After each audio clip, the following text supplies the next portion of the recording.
Genesis 26, verses 12 through 33 shows us what it really means to live under God's covenant blessing in a broken world. Isaac sows in the land and reaps a hundredfold because the Lord blessed him. Now, his wealth increases, his influence spreads, and it becomes clear that God's hand is upon him. But does that mean a trouble-free life?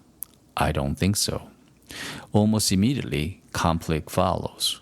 The Philistines grow envious of Isaac. They stop up the wells that Abraham had dug, and what were once sources of life now become flashpoints of strife. Isaac redigs them, yet disputes break out again and again. And every time he finds water, someone lays claim to it, and each move he makes seems to carry the conflict along with him. Finally, he names one well Rehoboth, saying, "For now, the Lord has made room for us, and we shall be fruitful in the land."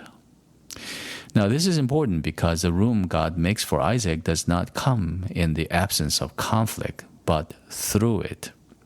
Now, we often assume that God's blessing will look like ease, less resistance, fewer problems, smoother circumstances. But Isaac's life tells a different story. God's favor does not remove conflict. In many ways, it exposes it. The Philistines are not neutral observers. They are driven by jealousy. They resist. They contend for the very wells that sustain life. In that very sense, they're not so different from what we see even today. People who may stand close to the things of God, yet are moved more by comparison, insecurity, and control than by faith.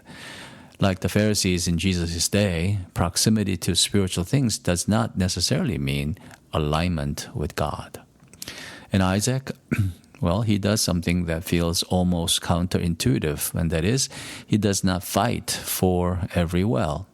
Again and again, he lets them go, he moves, he starts over. At first glance, this can look like weakness. Why not stand his ground? And why not defend what is rightfully his? But the text invites us to see something deeper. Isaac's source of life is not the wells, it is the covenant of God. He can leave a well because the blessing has not left him. That is not giving up, that is faith. Faith in this passage is not absence of tension. It is the ability to hold on to God in the middle of it. It is trusting that God's promise is not fragile, even when circumstances feel unstable and overwhelming. And then comes the turning point. God appears to Isaac again at Beersheba, not after everything is resolved, but right in the middle of the tension. And God says, "I am the God of Abraham, your father. Fear not, for I am with you and will bless you." Notice what God gives him.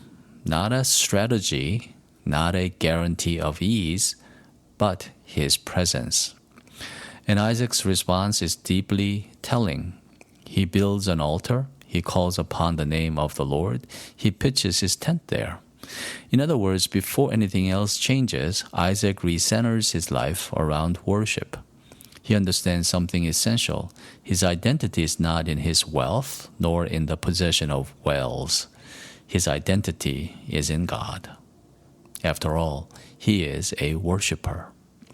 It is possible to pursue the so-called wells of life, such as security, stability, success, recognition, even while speaking the language of God's blessing, and yet slowly drift from a life of worship. But Isaac shows us that the true mark of covenant blessing is not how many wells we secure, but whether we are rooted in God's presence. Only after Isaac reorients himself as a worshiper do the outward circumstances begin to shift. Abimelech comes not for conflict, but to make a covenant of peace. But by then, Isaac is no longer defined by whether he wins or loses a particular conflict. Isaac is defined by the God who is with him always. Well, thanks for joining us. Let's end with some reflection questions. Where in your life does God's blessing feel more like conflict than peace right now? And is there a well you're holding on to too tightly? Something you feel that you cannot afford to lose? And finally, what might it look like in this season, not just to seek resolution, but to return first to being a worshiper, calling upon the name of the Lord where you are? Well, I hope this meditation was helpful to you. May God's grace be with all those who love the Lord with an undying love. Godspeed.